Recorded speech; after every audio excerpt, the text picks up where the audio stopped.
تو دیکھیں کوئی بھی مسلمان نبی صلی اللہ علیہ وسلم کی گستاخی کا بے ادبی کا تصور بھی نہیں کر سکتا، اور میرا تو مقصد ہی دین کی دعوت کے لیے یہ جو میرے اسفار ہو رہے ہیں یہ تو نبی صلی اللہ علیہ وسلم کی تعظیم کو بیان کرنے کے لیے اور قرآن مجید کی صداقت کو بیان کرنے کے لیے، اور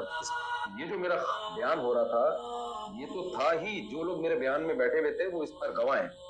یہ پورا بیان ہی نبی صلی اللہ علیہ وسلم کی تعظیم، آپ کی حقانیت اور قرآن کی حقانیت کو بیان کرنے کے لیے تھا۔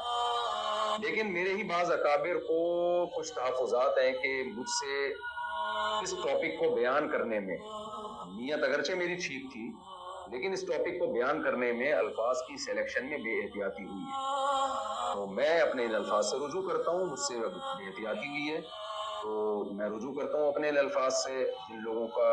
یہ خیال ہے کہ میری وجہ سے ان کو تکلیف ہوئی ہے تو میں ان لوگوں سے معذرت بھی کرتا ہوں، اللہ تعالیٰ سے توبہ بھی کرتا ہوں، اور اپنے ان الفاظ سے میں رجوع بھی کرتا ہوں۔ شیخ صاحب نے کچھ بھی نہیں کیا تھا، ان کی زندگی انہوں نے اجیرن بنا دی تھی، ایئرپورٹ کے اوپر بھی ان پر اٹیک ہوا، وہ تو اللہ تعالیٰ نے انہیں اٹھا لیا، ادروائز انہیں بھی شہید کر دینا تھا۔ طارق مسعود صاحب کا جو جرم ہے وہ ان سے بہت بڑا ہے، اور اس میں کوئی شک نہیں ہے کہ ان سے گستاخی ہوئی ہے۔ ہمارا موقف یہ ہے کہ انجانے میں ہوئی، سبقت لسانی ہے، سلپ آف ٹنگ ہے، اور جب ان کی توجہ دلائی گئی تو انہوں نے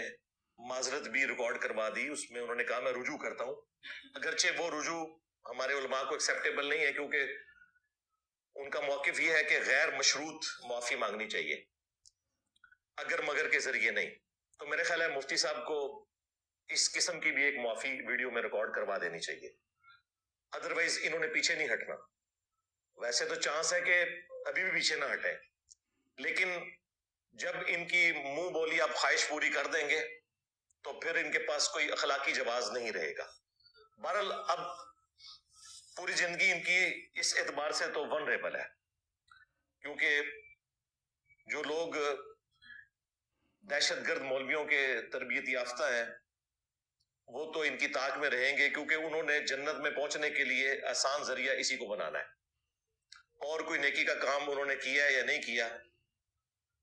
اپنے زوم میں انہوں نے یہ نیکی کا کام کر کے جنت کمانی ہے۔ تو طارق مسعود صاحب کے لیے میری ریکویسٹ یہی ہے کہ ایک تو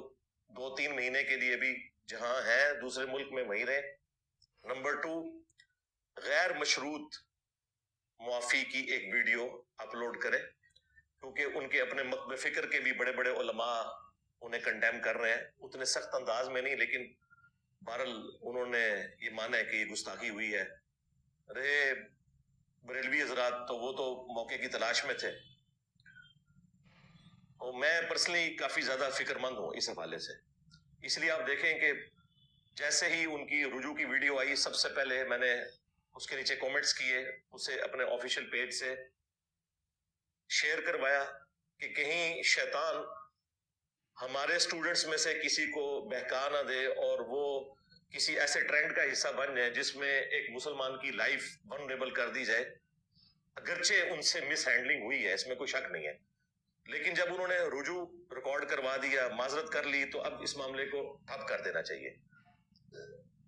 اگر وہ رجوع نہ بھی ریکارڈ کرواتے تب بھی ہم نے اس قسم کی کوئی حرکت نہیں کرنی کہ